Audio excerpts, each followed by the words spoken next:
Hello everyone! In this quick tutorial, I'll show you how to easily add your BJ's card to Apple Wallet. First, open the Wallet app on your iPhone. Tap the plus icon in the top right corner of the screen. Look for the option to add your BJ's card and tap on it. Tap Continue to proceed.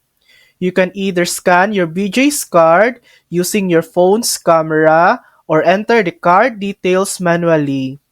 Make sure you enter the correct name and card number associated with your BJ's card. Once all required details are added, your BJ's card will be successfully added to Apple Wallet and ready to use.